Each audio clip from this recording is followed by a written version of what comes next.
मैं हूं सूर्यकांत द्विवेदी और आप देख रहे हैं धर्म का वर्ग।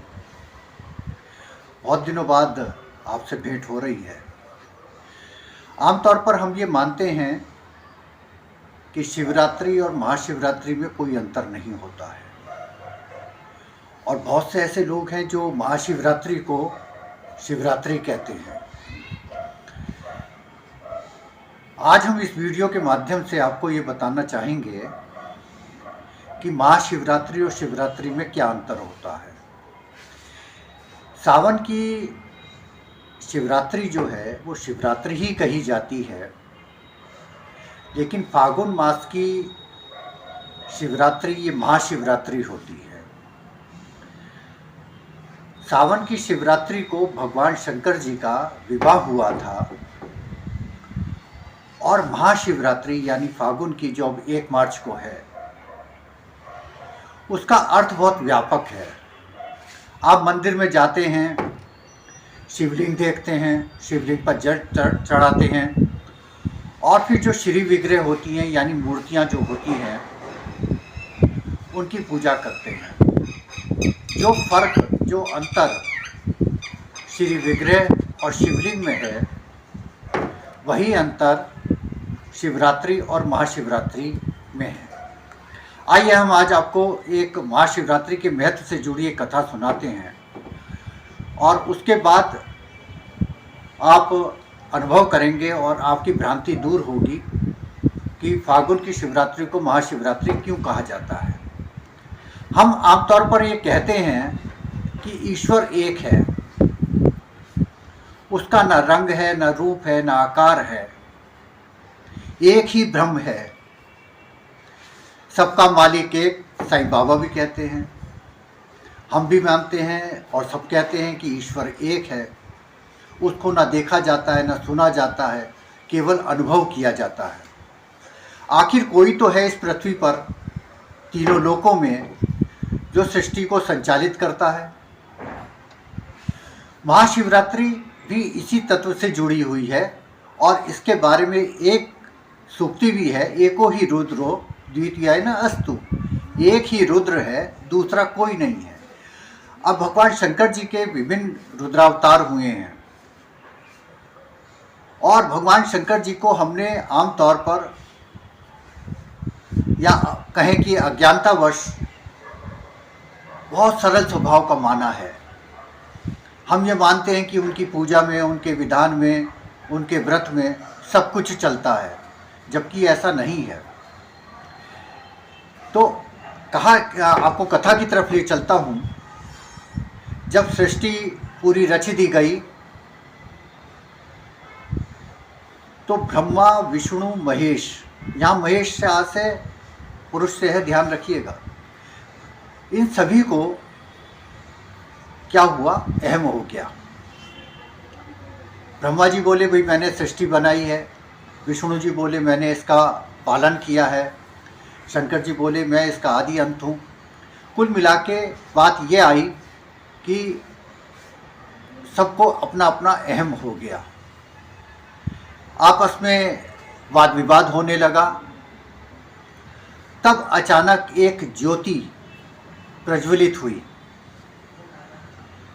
और वो ज्योति इतनी विशाल थी, इतनी दीप्तमान थी कि सब आश्चर्यचकित हो गए। और उस ज्योति से एक आकाशवाणी हुई, उस ज्योति से वाणी निकली कि एको ही रुद्रो द्वितीयाय न अस्तु। एक ही रुद्र है, दूसरा कोई नहीं है। ना तुम श्रेष्ठ हो, ना तुम श्रेष्ठ हो, ना तुम श्रेष्ठ हो, मैं ही सर्वश्रेष्ठ हूँ। इसी बात को गीता में भगवान श्री कृष्ण ने भी कहा है, और शिव पुराण में भगवान शंकर ने भी कहा है। जो महाशिवरात्रि है, ये रुद्र का उत्सव है, निराकार ब्रह्म का उत्सव, जिसका कोई रंग नहीं है, कोई रूप नहीं है, आकार नहीं है। हम कहाँ जाते हैं पता नहीं, आत्मा का कहाँ स्थान है पता नहीं। हम किस योनि में जन्म लेंगे या नहीं लेंगे, हमें इसका ज्ञात नहीं है।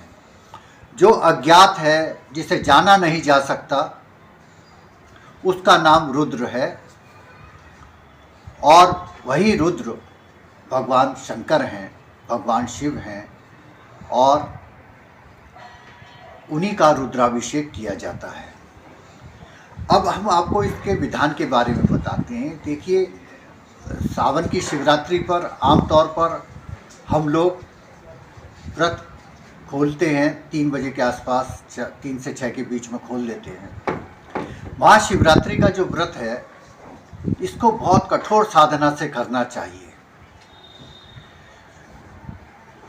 हम व्रत में सब कुछ खाते रहते हैं और फिर व्रत का पाखंड करते हैं, और व्रत में चल जाता होगा, लेकिन महाशिवरात्रि में ऐसा नहीं करना चाहिए। क्योंकि जो अहोरात्रि कही गई हैं, उस अहोरात्रि में से एक अहोरात्रि महाशिवरात्रि है। होली, दिवाली, दशहरा और महाशिवरात्रि। महाशिवरात्रि सर्वश्रेष्ठ है, सबसे ऊपर है।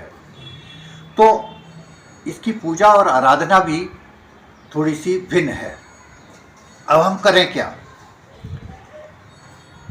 अगर संभव हो तो भगवान शंकर का एक रुद्राभिषेक आप 4 बजे कर लीजिए, ब्रह्म मुहूर्त के समय। और इस तरह पूरी महाशिवरात्रि पर आप 5 रुद्राभिषेक कर लें। कोई आवश्यक नहीं है कि आप मंदिर में करें, एक मंदिर में कर सकते हैं, अन्यथा आप दूध, दही, घी, बूरा, शहद और गंगा जल से अपने घर पर भी रुद्राभिषेक कर सकते हैं। आप कहेंगे कि 5 रुद्राभिषेक क्यों? अगर संभव हो तो 5 कीजिए, और अगर 5 नहीं कर सकते तो 3 कर लीजिए, और 3 नहीं कर सकते तो एक रुद्राभिषेक आप मंदिर में कर लीजिए। मेरा तो सुझाव यही होगा कि कुछ नहीं है, छोटे से आइटम हैं जिनसे आप कर सकते हैं। और अगर एक बार आप दूध, दही, घी, शहद, बूरा से रुद्राभिषेक कर लेते हैं, तो बाकी के 4 स्नान आप जो हैं भगवान शंकर का, वो आप गंगा जल से कर सकते हैं। ये इसमें लेकिन एक बात अवश्य ध्यान रखिए कि एक भगवान शंकर का रुद्राभिषेक जो होगा वो काले तिल और जल से कीजिएगा। तो इससे आपकी सारी ग्रह बाधाएं दूर होंगी, घर में सुख शांति होगी, सुख समृद्धि होगी। और यदि आपको कहीं ये मिल जाए कि गंगा जल के साथ आपको जो है गन्ने का रस भी मिल जाए, तो गन्ने का रस कर लीजिए। जिन पर शनि की महादशा है, शनि की 7.5 है, या और कुछ बाधाएं आ रही हैं, वो जलार्पण के बाद सरसों के तेल की 3 बूंद, ना 4 होंगी और ना 2 होंगी, याद रखिए 3, सरसों के तेल की 3 बूंद शिवलिंग के ऊपर चढ़ा दें। उनकी शनि बाधा समाप्त हो जाएगी। जिनके पास राहु की दशा चल रही है, राहु की स्थिति खराब चल रही है, मति भ्रम रहता है, परेशान रहते हैं, तो वो भगवान शंकर जी का रुद्राभिषेक करने के बाद उन पर जौ चढ़ा दें। जिन पर बृहस्पति की महादशा चल रही है, वो पीली सरसों भगवान शंकर जी को चढ़ा दें। और जिन पर अगर चंद्र की महादशा चल रही है, ऐसे लोग जो है वो नाग नागिन का जोड़ा चढ़ा दें। या उनके लिए तो सबसे अच्छा उपाय है कि आप दूध जो है दान कीजिए, और दूध जो है दूध से भगवान शंकर जी का अभिषेक कीजिए। तो यहाँ कहने का आशय ये कि महाशिवरात्रि जो है अहोरात्रि है, इसमें रात्रिकालीन पूजा का बहुत महत्व है। रात्रिकालीन पूजा अवश्य कीजिए, चाहे 1 माला, चाहे 2 माला, चाहे 3 माला। और महामृत्युंजय मंत्र महाशिवरात्रि का ही बड़ा विधान है, महामंत्र है। तो महामृत्युंजय मंत्र कीजिए। जो महामृत्युंजय मंत्र पढ़ते हैं उनके लिए आखिरी का शब्द मैं बताता हूँ, माँ अमृतात पढ़िए, मामृतात मत पढ़िए। ठीक। दूसरी चीज़ कि आप जो है अगर महामृत्युंजय मंत्र नहीं पढ़ सकते, तो आप ओम होम जुम साह, ओम होम जुम साह इस मंत्र को याद करिए, ये पढ़िए। अगर ये भी नहीं कर सकते तो तत्पुरुषाय विद्महे महादेवाय धीमहि तन्नो रुद्र प्रचोदयात्। ये फिर बता रहा हूँ, ये शिव गायत्री है। तत्पुरुषाय विद्महे महादेवाय धीमहि तन्नो रुद्र प्रचोदयात्। इसका कीजिए। और इसलिए मैंने आपको बताया कि शिवरात्रि और महाशिवरात्रि का क्या अंतर है, कि शिवरात्रि में भले ही आप कुछ भी करें, लेकिन महाशिवरात्रि ये पूजा विधान की महाशिवरात्रि है, महामृत्युंजय की महामंत्र की जो है महाशिवरात्रि है। और इस मंत्र के जाप से तमाम बाधाएं दूर होती हैं। इसीलिए आपको बहुत बहुत महाशिवरात्रि की हार्दिक शुभकामनाएं। और जाते जाते एक बात और, कि यदि हमारा आपको चैनल पसंद आ रहा है तो कृपया लाइक कीजिए और सब्सक्राइब कीजिए। बहुत बहुत धन्यवाद। नमस्कार, प्रणाम।